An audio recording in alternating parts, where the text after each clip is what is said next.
Hello, everyone. Renee Funk here with Leadership from the Heart, together with my very favorite co-host, Miss Elizabeth Riley. Hello, Elizabeth. Hello, my friend. I have to say, you're my very favorite co-host too, so the feeling is mutual.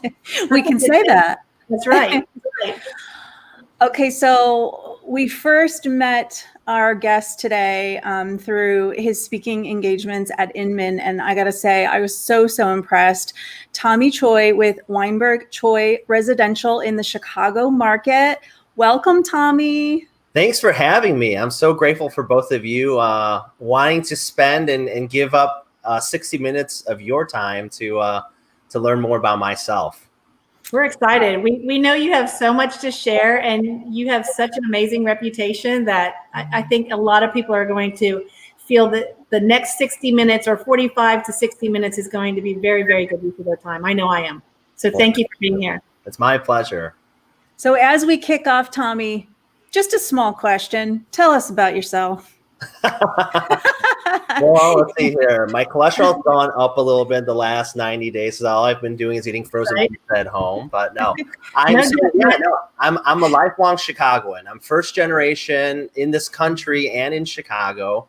My parents and my grandparents, they immigrated from South Korea, Seoul, to the north side of the city, 2 blocks north of Wrigley Field. For those of you that are baseball fans, where the World Champion Cups play. They came here in the 70s. I live still in the neighborhood, just now 6 blocks west of the stadium, and have an amazing, supportive, smart, beautiful partner at home, Tesha, wife of 12 years, and 3 beautiful daughters, 8, 6, and 2, Henley, Momo, and Mare. Been in the business for 14 years with my business partner, Josh Weinberg. If you couldn't tell, I'm the Choi. He's a Weinberg, although I could be a Weinberg and he could be a Choi. We're a top 10 team in the city of Chicago out of 16,000 agents. Last year, we sold roughly about 72 million in sales volume, about 141 units, 1.3 million in GCI. Just having a lot of fun. Just a little bit of business. I know. I was going to say the same thing. Just, some small stats. You might want to step it up a little bit, Tommy, because, we have high expectations on Leadership from the Heart. If you have me again, I promise you I will come back, stronger and better. So fun side story for a minute with Wrigley Field. So I've been to a game at Wrigley Field, and we were like, oh my gosh, this is amazing. And it was when my oldest was about 5 years old. Our friends were living in Winnetka. Okay. And, we're all going to go to this game. And so we went and we got the hats and we got the shirts, and it's my little guy's first baseball game. And we pull up and everybody's like walking away, and we get a front row seat and we're like, what's up? Or a front row parking spot, and realize later that it was the bottom of the ninth, that they had changed the time, but for some reason we didn't get the memo. So all decked out. We get our hot dogs. We stand in the stands, and my little guy eats his hot dog, and we're watching. All of us adults are like, how did that happen? And then the game ends, and my guy was like, that was the best day ever. All right, let's go home. I was like, okay. Nice. So we literally all of this time and effort and money to go to a game, and we saw the very bottom. So anyway, kind of my fun Wrigley Field story. You got a great story and a great memory from it. Yeah, but it's awesome. The energy is amazing around there. So I think that's fun that you live so close. Yeah, it's a great part of the city and fun. Although we're missing the team in baseball right now, but soon enough that'll all come back. I feel you on that. As a sponsor of the NBA Magic, I got to say, I miss sports. I know. It's kicking off though. Everyone, all the teams are starting to come to Orlando to get this whole tournament thing going. So they're here. They just arrived. They arrived the other day. So we got our eye on that. Yeah. Okay, Tommy. So let's dive in. You are an amazing leader in the industry, and obviously shared such amazing production stats, and you have a healthy, amazing team. We've all faced a time of adversity with our businesses. What is one of the lessons that you've learned and or overcome over the last few months? That's a great question. And there's so much that we've learned about ourselves, especially the last 3-4 months here.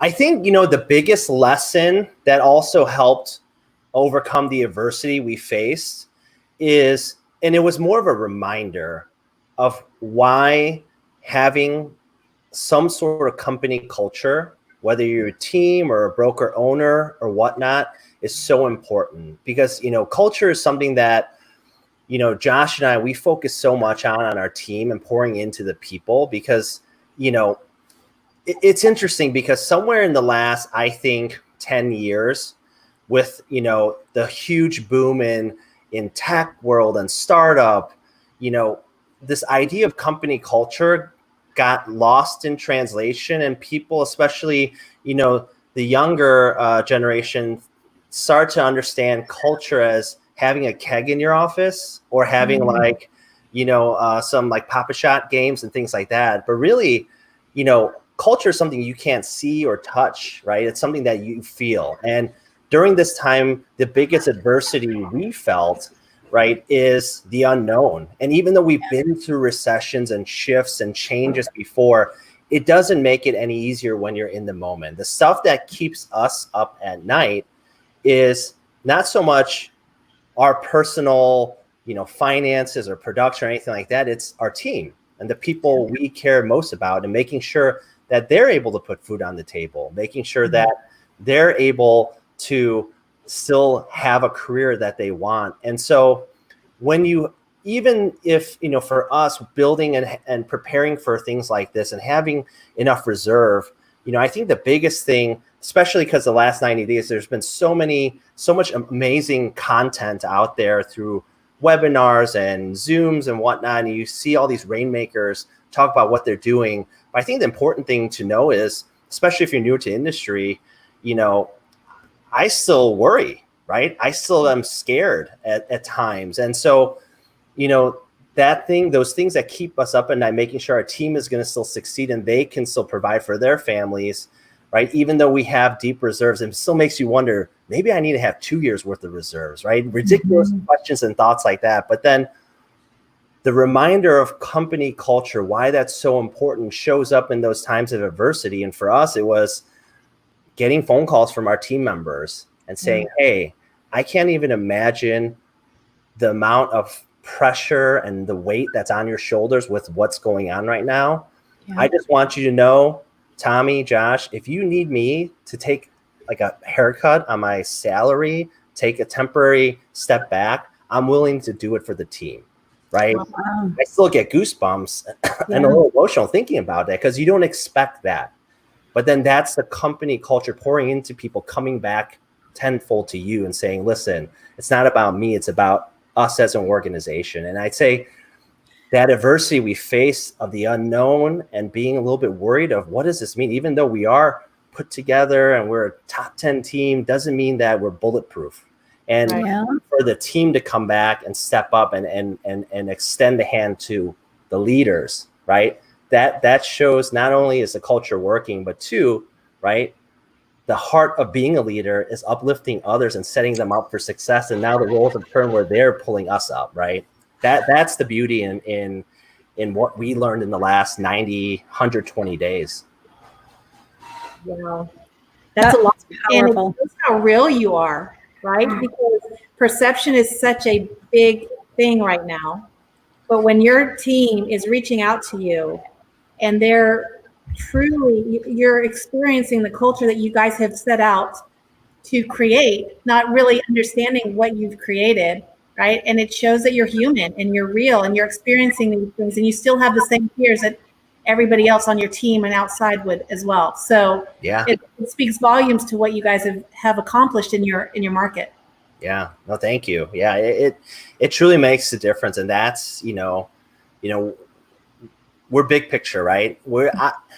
Something that we always focus on is that, we're not worried about what our year looks like, right? Because we're not in it for a December 31st, 2020, outlook. We're looking at not just having good years, we're looking at having a great career, right? Long term. So we're always looking at the big picture, and that culture is what anchors and builds that foundation deep so you can build on top of that. Being that you're mentioning culture, which we both agree so much, Elizabeth and I talk a lot about culture together and on this show. What challenges do you feel businesses or leaders face with continuing to build and nurture culture in a remote-based environment? Yeah, that's a great question. I think the challenge is connection, the human connection piece. And I think, and I'll be the first to say, I was a skeptic too. I didn't think that a deep connection and continuing to cultivate those relationships could happen staring into a camera, right? And looking at each other and through a monitor. But what I learned through that is that the meaning behind the words, right? And being an active listener, coming from a place of curiosity and really still understanding and pouring into your people, whether that's through text messages or through a camera lens or through a phone or in person, the words, the content is really what matters. And I've learned that you can continue to not only build, but even strengthen more so in times like this. What I actually learned through all this is we end up doing a capacity audit on what, are we at full capacity? Where are we at how each person works? And through that exercise, what we learned is that we actually meet way too much in person. And that meme that's, been going around that says, hey, this meeting could have been an email. We've learned that actually, we need to leverage more of the technology that, meeting in person was something that for me personally, I felt better about. And I thought, oh, it's better to get messages across when we're in person. But really, when the trust is there and the meaning is there behind the words, whatever vessel you take to deliver that, I truly don't think really matters. And we've learned that we always meet in the morning every day, a team huddle at 8:30. And, we've been doing that since March 13th, Monday through Friday, that is, via Zoom. And our culture, our relationships, our team, if anything, is stronger than it was. Well, so goes to show you that, it doesn't matter how the message is conveyed. It's just that the meaning behind it is what really matters. Well, and people see that you're showing up and they know your heart and they know your intention, and it keeps them coming back, right? So I know Renee does huddle with her team. We've done a semi huddle as well. I don't have a team, but I have a number of people that we all collaborate and share. And so we do a huddle as well. But if the value's not there and there's no real reason to meet, again, people don't want to meet just for the sake of meeting, right? Whether in person or on Zoom. So you're obviously adding, and they know your heart and your intention. And so they want to show up because you're showing up as a leader. 100%. Yeah. I think that a lot of people, and this is how I used to think, a couple of years ago, is why people think meeting in person from a team standpoint, I think it is important. And to a certain degree, I 100% think, yes, it is. I do think eventually we'll go back to that when it's safe to. But I think a lot of it, the root of that stems to accountability. And I think a lot of people think that if you're face-to-face, you're able to hold people more accountable, which can be true. But I think really what it comes to the core of that is really that maybe the trust isn't built enough there yet, that you can't let go of that face-to-face and say, we trust each other enough, as a team, that the accountability is going to be there, whether it's face-to-face or through a video. So you just kind of have to put that first and lead with. So let's dig into Weinberg Choi Residential. I hear a little something about giving back. Talk to us about the 365 days of giving. Yeah, thanks for bringing that up. Yeah, so it's something that's really important to us. Giving back, gratitude is something that is one of our foundational pieces. That's a part of our culture. And about, I think this is year 6 now, 6 years ago, we've always been involved in giving back, especially into the communities that we serve, right? The communities that we are placing people to build their families and establish their roots there, pouring into those communities and neighbors and businesses. And so, 6 years ago, my business partner, Josh, and I, we thought of a way, like, how do we systemize this? I know we always just figuring out ways to give back, and any opportunities that come to us, we'll say yes. But how do we just make this a system, right? And that's where 365 Days of Giving came from, where we had a goal. We wanted to be able to give back every single day. And so how that broke down is that every month we pick a new nonprofit charity partner that's local, or even that's a national, a bigger picture organization that has ties in the city. And we figure out one of three ways to give back: either sweat equity, influence, or raising capital and donations to make. And sometimes it's a combination of two or three of them at once. And we plan out our year in advance at our team advance in September, and we pick out who, and every team member gets to say, hey, here's an awesome organization. Here's why they mean so much to me. Could we consider them? And we figure out next year's plan of every month who we're gonna give back to and how we're gonna do that.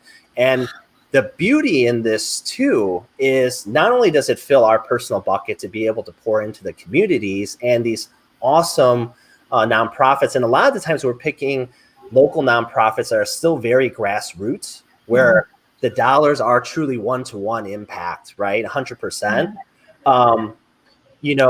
The cool thing about this is because this is part of our DNA, not just, Josh and myself, but our entire team, this thing has morphed into our clients understanding this is important to us and this is what we do, and coming to us saying, hey, I've always wanted to volunteer. I've always wanted to give back. I just never knew how to do it. Do I call someone? And that's where we really learned a lot of information that, a lot of people, they want to give back. They just don't know how. They need, to be tapped on the shoulder and told, hey, this Saturday, we're doing this walk, here's what you need to bring and here's what to expect. And people come out, and now we get to give back, and larger opportunities, we're able to open it up to our client base. And it's almost like a client appreciation event too, which is awesome. And how awesome is that to be able to not just serve your community, but do it side by side with a past client or someone that's supported you and your business, and to just give that energy back. And so it's been super fun. It's been great. And it's just awesome to be able to help all these nonprofits and really establish these relationships on how we can support, once again, the communities that we serve and live in. I love how you guys are creating awareness and in the ways that you're doing it. I love giving back. I mean, I love getting my family and my friends and especially to the local nonprofits where I do something in December every year, and it's for those nonprofits that people don't really necessarily know about. And I get so much feedback from my clients and friends going, oh my gosh, I didn't even know this existed. Thank you. So what you're doing on a bigger scale, and I love that. I'm going to have to implement that too into our planning meetings, because you're not just taking one opportunity, you're spreading it out through the whole year. And what an impact that would make for your community.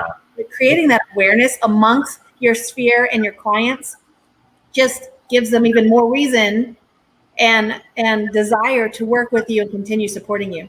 Yeah. And what's cool is that some of the partners that are staples that we love doing, like obviously the Habitat to Humanity is a no-brainer. It ties in with our industry. And to be able to, after 6 years, see the progression where we finished off an entire block of homes now. And so it's cool to see that compound, or whether it's the local Ronald McDonald House that, we're always doing dinners, and to see some of the kids and families that just came in, and to see them 3 years later be like, hey, we're finally ready to go home and everyone's healthy and good. And it's just cool that, you match those faces and memories, and you kind of just build, these mini families giving back together. You made an impact.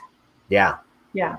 I got goosebumps as you were talking, and there's so many cascading ripple effects to the way that your team has decided to contribute to the community.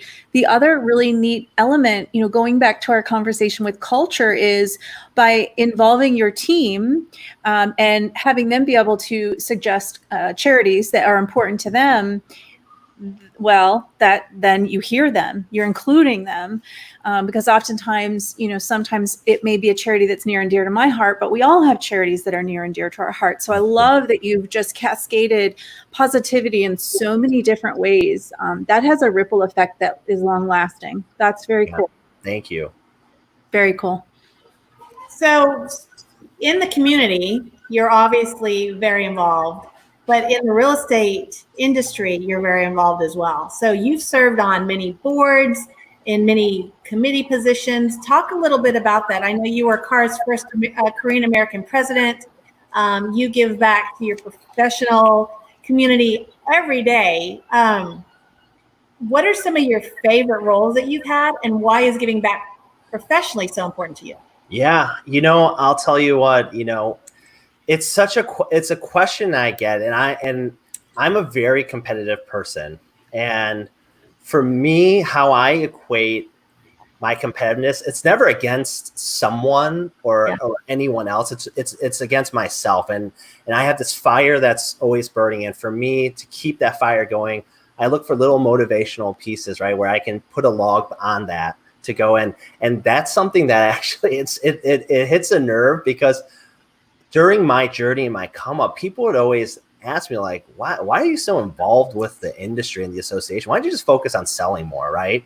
And one, right, there's a motivational piece that hit me where, I learned that there's this stigma where if you give back to your association, you're not selling at a high level. And if you're selling at a high level, you don't have time to give back to the association. And so it's interesting that was something that was a log I got to add to my fire, to not only say, like, hey, I'm going to continue to give back, and I'm going to do it at a high level. And you know what? I'm going to sell at the highest level possible so that I can spark some sort of interest to anyone newer and younger in the industry that's being told this or thinks that, yeah, it's one or the other, that actually both fuel each other and both grow in parallel. The more you give back and you care, the more you succeed in business, and vice versa. But at the foundation of why I got involved and why being involved is so important to me for our industry, it goes back to the reason why I'm here. It's my grandpa. He's the pioneer in my family that first immigrated from South Korea to the city. And, he reminded me at a very young age, right? He came here for opportunity, right? Obviously. But a big chunk of that opportunity for him was to one day own his own home. Okay. And it's not from the practical sense of having a roof over his head. He wanted to own his own home solely based on pride. He wanted to be able to put his stake in the ground and say, this piece of Chicago, this piece of America was his because he worked hard to achieve it. And so he reminded me at a very young age, because I was born here, that home ownership is not a right and it's not a guarantee, and that it's a privilege that you have to work very hard to achieve and work even harder to maintain. And as a little kid, I just thought my grandpa was old and senile, and it was just like talking like gibberish and nonsense, right? I'm like, okay, grandpa, cool. Yeah. But the way that universe works, what he was doing is he planted a seed in me. Yeah. And it wasn't until after, in my first corporate job out of college where that started to sprout. And I understood why he was telling me this. And that was when I was at a crossroads. That's what led me into the real estate, the residential world. And so for me, giving back, that's the foundation, right? I have, because of why my grandpa came here, right? For that opportunity, I want to protect that, one, so that other people coming here for that reason, or people that are born here that want to own a home one day, has that right to own a home, or has that privilege to do that. The other piece of it is this industry has been very, very kind to me and my family, right? It's an industry that I don't know any other industries, to be honest with you, where 12 months from now, you could double and triple your income, right? Yeah. With that comes a lot of responsibility. And part of me, once again, that 25-year-old who was at that crossroads, that was like, corporate world is not for me. I was able to go into this industry because the door was held open. I need to make sure my foot is in that door so other people today that are feeling that way, no matter how old they are, and want to see the same successes that the three of us have seen in this industry, have that opportunity to. So that's why I give back, is that I want to protect this industry. I want to make sure that anyone else that wants this opportunity has that opportunity, and that our clients that we've served and will continue to serve, they'll have that home ownership rights be protected because of the work that we do as an association, right? It's cliche to say, but if you're not sitting at the table, you're on the menu. I never want to be on the menu. And I'm the one that's like, I can never kick back and say, someone else will take care of this. I have to be in the front of the line, making sure that I'm putting in as much energy as I can to say that whether it worked or it didn't, that I did it, right? And I gave it 110%. And so that's why it's so important. And that's why my journey to being, the 135th president, and as you mentioned, the first Korean American president, 135 years in Chicago, to honor my grandpa and my parents' journey, in that was huge. Next year, I'll be the vice president of the National Association of Realtors.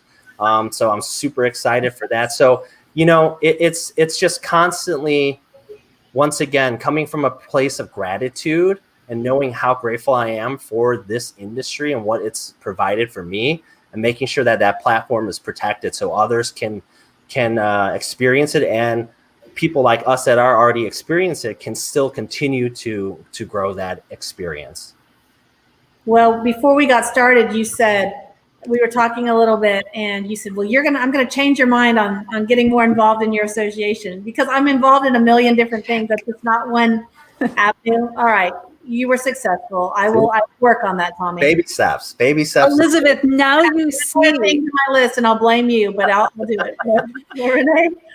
It is so clear. Tommy for president. Tommy, you are, oh my goodness. You are speaking our language, because I think one of the traps that we as realtors can fall into is we can become so accustomed to our work that it becomes very transactional for us. Yes. And there's so many stories and moments in my mind. Recently, I saw a thread on Facebook about, what do you love most about being a realtor? And there's a lot of memories that I have that are amazing, but there's one in particular, and that is I was working with this one family with two younger children, and I helped them find a home, and the journey and the process was a little painful for them to find what they were seeking. We found it.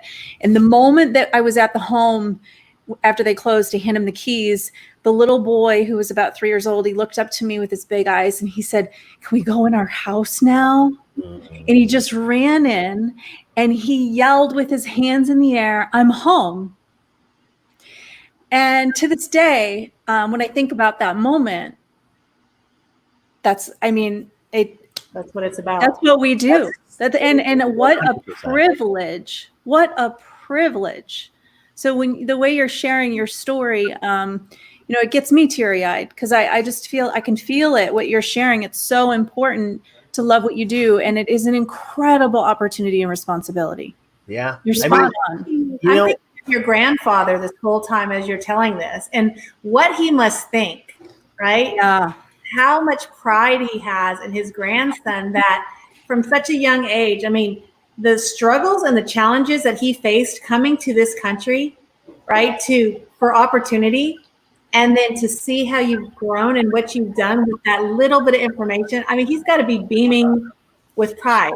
So thank you. That's, and here's the thing, that's leadership, right? Yeah. It's carrying, my grandpa carried dreams that he had for me to set me up for success. Yeah. And then there comes a point where I have to carry the dreams that I have for my children, my team, right? The people that are important to me, and hand it off to them to carry on for others, right? And so that, I mean, that's what it's about. And that's why, telling these stories and being able to have a platform to share is so important, because that's how, the roads we travel may be different, the terrain we walk on, the backdrop, but at the end of the day, when we hear and share our stories and we hear about the struggles and the wins and the successes, that's where the connections are made. And that's when we realize, you know what, we're not that different, right? And if you can do it, I can do it. And that's the importance of this. And that's the embodiment of leadership, in my opinion.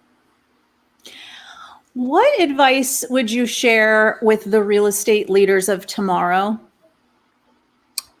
Oof. How much time do we have here? How much do you want? You know what? Here's what I would say, if I could go back, right, in a DeLorean and meet myself day one, June 1st, 2007, right, when we jumped all into real estate, probably the three things I would share with myself is, one, the results, don't focus on them. What you're trying to achieve, the end results, you have no control over, right? What you can control is the activity that leads to those results. So just focus in on that day in and day out and be patient, right? Speed doesn't really matter. Direction does. And understanding that you're going in the right direction, eventually you'll get to where you need to. It doesn't matter how fast or how slow you're going, right? And with that, the important piece of that, right? Because the way we gauge speed is when we look to our right and to the left in the other lanes and see if people are coming by us. That doesn't matter, right? We're not, I shared with it earlier, I'm not in competition with anyone else, nor do I care. I'm looking for that incremental everyday growth, right? Waking up and being the best version of who I am and being better than who I was yesterday. Those two things, and you surround yourself with the right people and you're intentional and purposeful on who those people are, all that matter, right, are the people in your locker room. Those three things you focus on and you will always be set up for success. And I think that's what I would share to the leaders of tomorrow, that you just focus on today. Don't worry about sales volume or units or how big your team is or how small your team is or whatever. That stuff doesn't matter, right? Just focus on your lane, being better than yesterday, right? And making sure that you're pointing in the right direction. And the people that you choose to surround yourself with that are going to hold you accountable and not tell you what you want to hear, but what you should hear. They're the ones that are going to make sure that you're heading in north, right? And you're not veering off the path. You're validating something I always say. Renee, you know what I'm about to say, right? I was going to cue it to you and say, well, Elizabeth shares this, she reminds me all the time. Go ahead, I don't Elizabeth. know my numbers. I always tell people, I don't know my numbers. They ask me my numbers and I said, I don't care. It's not about the numbers. It's about what I'm doing now to make an impact and to serve my clients at a very high level. The numbers will come. If I'm doing what I'm supposed to be doing, they will be there, but I don't focus on that. So I'm always told, Elizabeth, you have to know your numbers. I mean, I will get up on stage in panels and I'll say, I don't know my numbers. And I'll tell people, I'm just being real, because surely people are out there that can relate to me. And so then I started getting a complex. Okay, maybe I need to know my numbers. But you have just verified that my numbers don't matter. So I'm back to square one. I don't know my numbers. But the other thing you say that's a piggyback to that I get this saying from you, Elizabeth, is comparison kills joy. Oh, yes. I say that all the time. I don't care what anybody else is doing. Tommy, I'm very much like you. I'm competitive with myself. Yeah. Right? I just want to get better and I want to do better and I want to serve better. I want to be a better mother, wife, friend, leader, right? But I tell people all the time, comparison kills joy. If you're busy looking at what everybody else is doing, you're taking the eye off of what you're supposed to be focused on, and it's a complete distraction. So that is something I say all the time.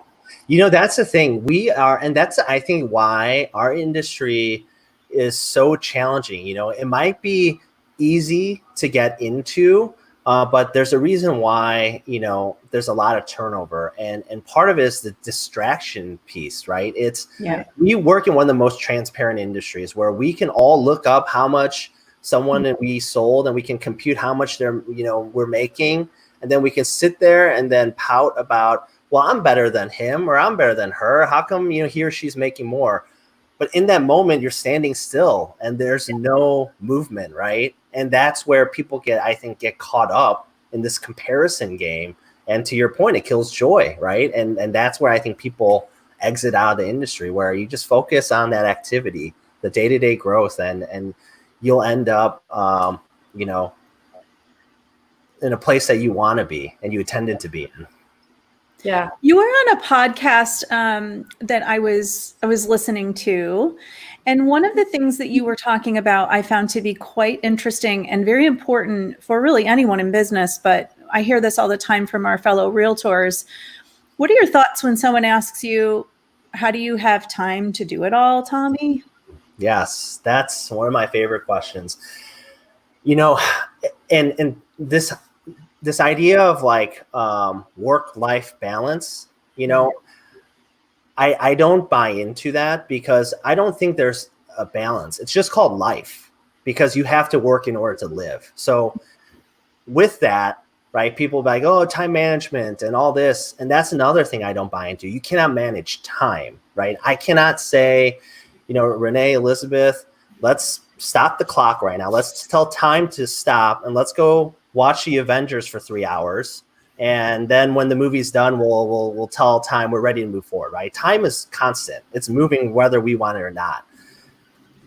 How I, right, hacked it is that I just reconceptualize, instead of time management, I call it activity management. Because once again, that's what I can control. I can control the activities that I choose to do within the 24 hours that I'm given. And so with that, it's just understanding and prioritizing what you need to do, right? For me, the most important thing is my family. And I have 3 young daughters, and I want to make sure I prioritize my time spent with them.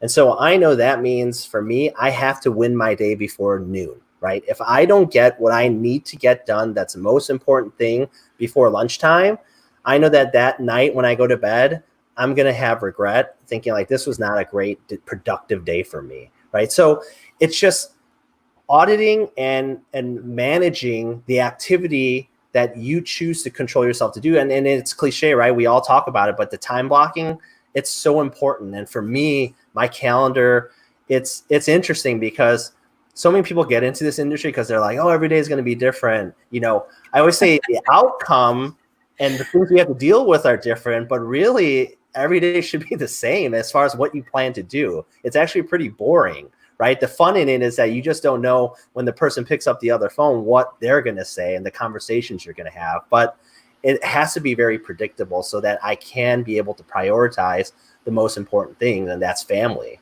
Do I have time to share a quick story on that? That was yes, such an impactful thing. One of my coaches at the time, when Henley was, I think, 3 or 4, and Mosley, we call her Momo, she was probably just 1. I was like really struggling with I was in my head about, everything I did. I was saying, I'm just a terrible dad. I'm a terrible husband. I'm putting work first. And I confided in my coach, Abe, and, he asked me, he's like, hey, do your kids know what your goals are? And I'm like, what do you mean? And he's like, your goals, like your production goals, what you want to do this year. I'm like, well, Abe, my 4-year-old barely speaks like words to me. Like, she's 4, and my 1-year-old is just starting to walk and crawl. So no, they don't know what my goals are, nor do I think they would understand. And there's this long, awkward pause, and he goes, shame on you. And I was just like, what? He's like, you're not giving your kids enough credit. I'm like, so what do you want me to do? Share your goals with them. I'm like, okay. So every Sunday, right, we always go out to breakfast to this restaurant called Orange, right? When we're not, in shelter in place, in a neighborhood called Roscoe Village. And so that Sunday morning, we order food shows up. And I'm just like, I'm like pitting out. I'm sweating so much because I'm like nervous. I'm like, oh my gosh, I'm about to like share my goals with my kids. And so awkward. I'm like, hey, girls. And I remember my wife looking at me like, what? What was that? It's like, when I'm not home at night for bedtime, it's because I'm meeting with different families. And they're interviewing me to help them sell their home so then they can buy something else and they can move, and when we do all this stuff, we get to do stuff like this, eat breakfast at Orange, and remember how we went to Disney World last year, and all this stuff. And I'm like equating it. They're just like literally like looking at me with their like mouths open, like, what are you talking about? Right. And I'm like, so, your dad and Uncle Josh, we have goals. And our goal this year is, I think it was like to sell 100 units at the time and sell like 50 million in real estate. When we do, we get to do those fun things. Do you understand? And then once again, they're just staring at me, eggs like dripping out of their mouth. At this point, I can feel the eyes from my wife just like looking at me. On my peripheral vision, like, what are you doing? Watch your mind, right?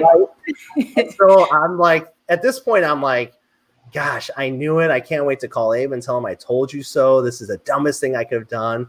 So I said, so what that means is Monday night, I'm not going to be at home to do bedtime and read stories before bed because I'm going to be meeting with the family. And then Wednesday, I have a client dinner. And then I basically went through my week so that they can understand how that links to the goals.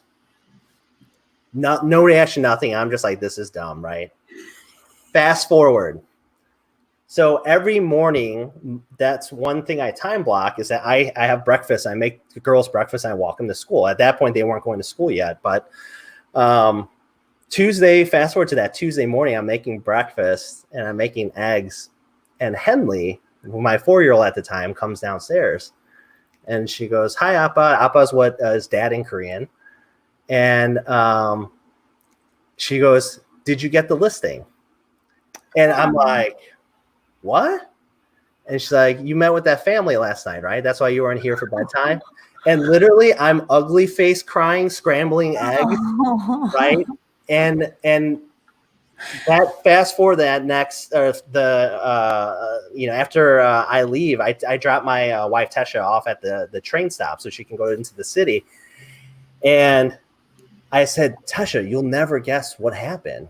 And I'm like, Henley came down and she asked me if I got the listing. Remember that like weird conversation on Sunday about my goals and all that? She like understood it.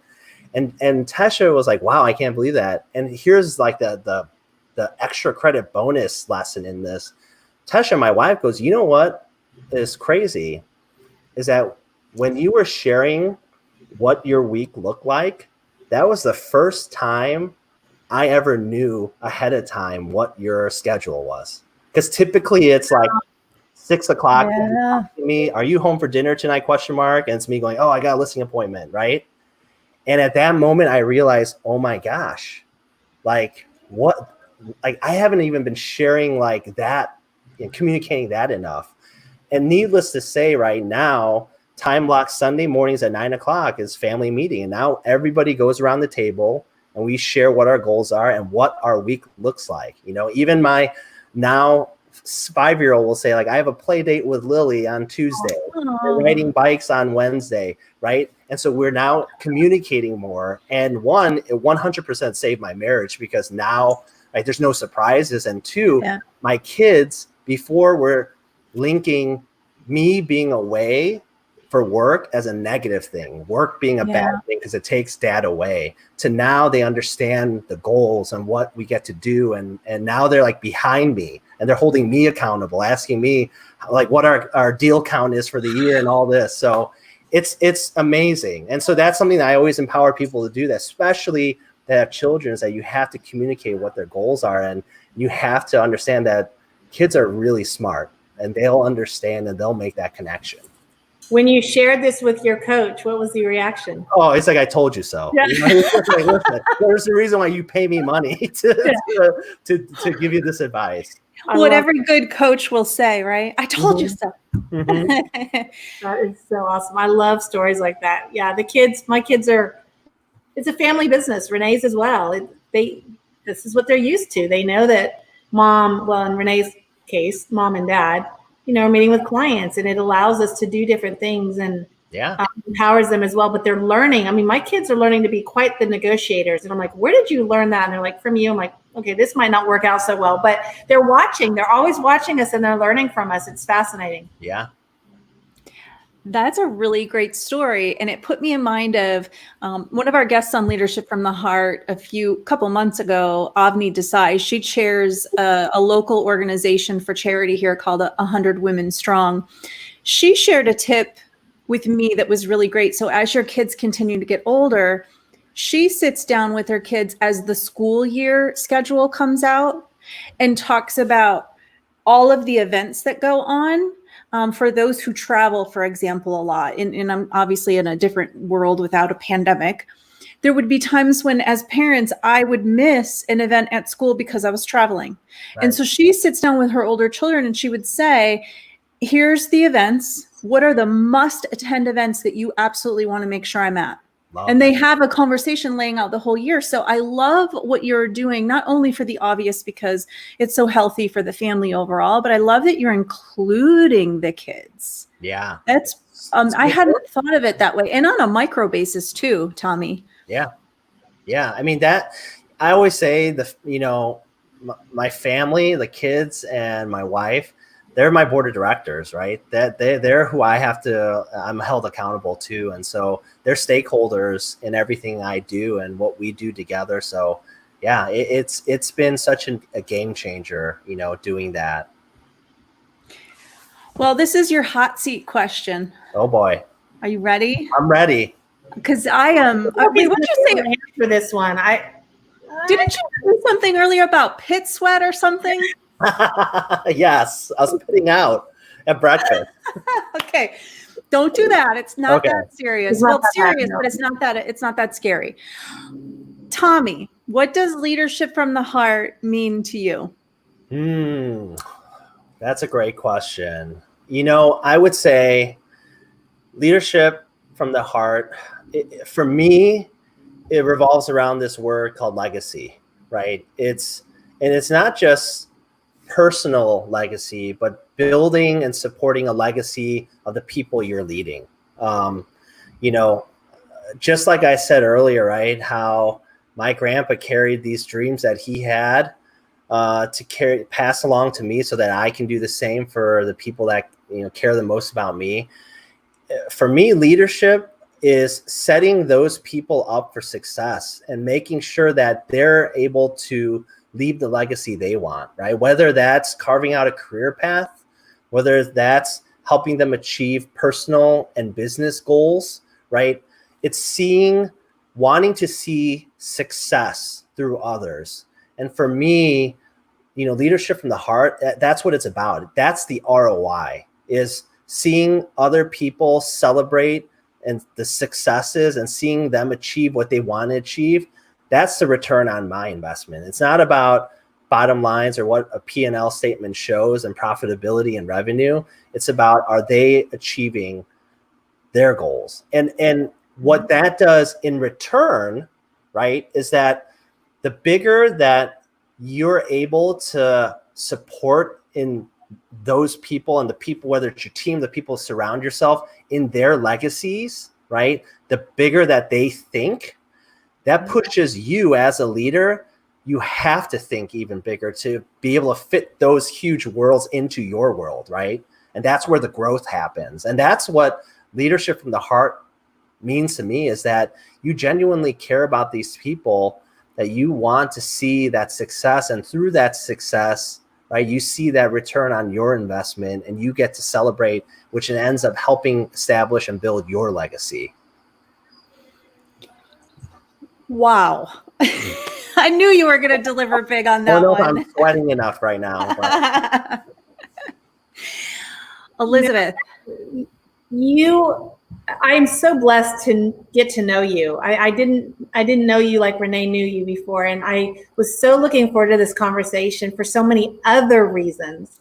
And you have actually just exceeded any expectations I had. And we went in a completely different way. And I'm so blessed that we got to visit with you and you shared so openly with us. And that's what this is about.